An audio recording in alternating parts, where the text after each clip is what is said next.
ఇది ప్రజల పాలనకు ఒక నిదర్శనంగా మనందరం భావించి మన సమస్యల కోసం గత 10 సంవత్సరాలు ఎంఆర్ఓ ఆఫీస్ కానీ మండల ఆఫీస్ కానీ ఇలాంటివన్నీ తిరగడం జరిగింది. ఇలాంటి ప్రజలు బాధపడద్దు, ఇలాంటి ఖర్చులు వేస్ట్ చేయొద్దు, ఈ పైరవీల తత్వం ఉండొద్దని చెప్పేసి ప్రజల పాలన అనే ఒక నిదర్శనంతో ప్రజల వద్దకే పాలనని మన సమస్యలు తెలియజేయడానికి మన కోసమే మన అధికారులు మన ఊరికి వస్తున్నారు, మన గ్రామానికి వస్తున్నారు. ఈ యొక్క గ్రామ సభ కార్యక్రమం ఏంటంటే మనకున్న సమస్యలు ఏమేమి ఉన్నాయి వాటన్నిటికీ తెలుసుకోవడానికి గ్రామానికి 3 తారీఖు నాడు అధికారులు గ్రామ పంచాయతీ దగ్గరికి వస్తారు. ఉదయం 8 గంటల నుంచి 12 గంటల వరకు మాత్రమే ఉంటారు. ఎంఆర్ఓ గారు మనకు టీం పెద్ద మంచి ఎంఆర్ఓ గారు ఉన్నారు, ఆయన వస్తారు.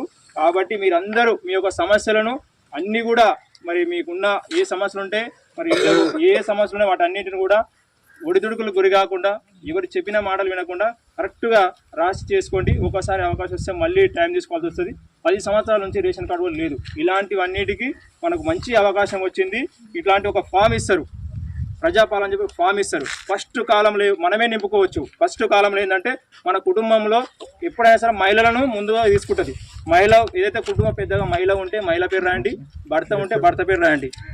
వాళ్ళ కుటుంబం ఉన్న వాళ్ళ ఆధార్ కార్డులు వాళ్ళు ఏ సామాజిక వర్గానికి చెందిన వాళ్ళు మొత్తం నింపిన తర్వాత ఎంతమంది ఉండరు ఆ కుటుంబంలో, 3 పిల్లలు ఉండరా 2 పిల్లలు ఉండరా అని చెప్పేసి ఈ ఫస్ట్ కాలంలో నింపుకోవాలి. తర్వాత రెండోది వచ్చేసి మహాలక్ష్మి పథకం. మహాలక్ష్మి పథకం ద్వారా ప్రతి నెల 2500 రూపాయలు మీ అకౌంట్లోకి చేరబడతాయి. వచ్చే నెల నుంచి స్టార్ట్ అవుతుంది. ప్రతి నెలకు 2500 రూపాయలు అకౌంట్లో పడుతుంది. తర్వాత సిలిండర్ 500లకు గ్యాస్ సిలిండర్. ఈ గ్యాస్ కనెక్షన్ నెంబరు, మీ గ్యాస్ కనెక్షన్ ఉంటుంది కదా బుక్, ఆ బుక్ తర్వాత బాండ్ ఉంటుంది కదా మనకి ఇచ్చిన ఆ బాండ్ మీ దగ్గర పెట్టుకోరి. తర్వాత రెండోది రైతు భరోసా పథకం. రైతులకు 15,000 రూపాయలు పెంచింది. ఇప్పుడు 10,000 రూపాయలు ఇస్తుండే, ఇప్పుడు 15,000 అదనంగా ఎక్కిస్తుంది. ప్రతి 6 నెలలకు ఒకసారి మీరు పంట బీమాలు అనమాట. ఇప్పుడు రైతు బంధు, రైతు భరోసా అయితే ఆ రైతు పాస్బుక్ పెట్టుకోండి.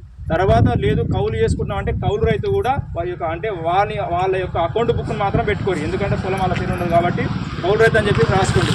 తర్వాత ఇందిరమ్మ ఇండ్ల పథకం. ఇందిరమ్మ ఇండ్లకు ఏంటంటే ఎస్సీ ఎస్టీల వాళ్ళకేమో 6 లక్షల రూపాయలు, ఎస్సీ ఎస్టీలకేమో 6 లక్షల రూపాయలు ఇస్తుంది. బీసీలకు మిగతా వాళ్ళందరూ జనరల్ వాళ్ళకేమో 5 లక్షల రూపాయలు మీ అకౌంట్కి ఇస్తుంది.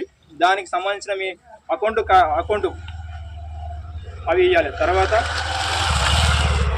గృహజ్యోతి పథకం 200 యూనిట్లు కరెంటు ఫ్రీ. ఎక్కువ శాతం మనకు 200 యూనిట్ల కంటే ఎక్కువ కాలేదు. మొన్న 200 రూపాయలు కట్టినాం మనం. ఇప్పుడు ఆ 200 యూనిట్లు మినిమం గ్రామంలో కరెంటు బిల్ తక్కువ కాలిపోతుంది. అందరు ఈ యొక్క అవకాశాన్ని కూడా వినియోగించుకోవాలి. వితంతువులు వృద్ధాప్య చేయూత పింఛన్ 4,000 రూపాయలు, 2,500 2,000 ఉన్న పింఛన్లకు 4,000 రూపాయలు అవుతుంది. దానికి వృద్ధాప్యం అంటే ముసలులకు 4,000 రూపాయలు. ఎవరన్నా కిడ్నీలు ఖరాబ్ అయ్యండి, ఏమన్నా వ్యాధికి వాళ్ళకు కూడా 4,000 రూపాయలు ఇస్తుంది. తర్వాత ఒంటరి మహిళ అంటే భర్త ఎవరు లేకుండా అంటే పెళ్లి కాకుండా ఒంటరి మహిళలు ఉంటారు, అలాంటి వాళ్ళకి 4,000 రూపాయలు, వాళ్ళకు కూడా 4,000 రూపాయలు ఇస్తుంది. వీటన్నింటికి ఇట్లా ఒక ఫామ్ ఇస్తారు. ఈ ఫామ్లో ఏముండదు, ఇంతే ఉంటుంది. మన కాయిదా చేయాలి. ఒక్కసారి ఎవరు అనుకున్నాక మీటింగ్ చెప్తే నాకు లేదని చిన్నపేట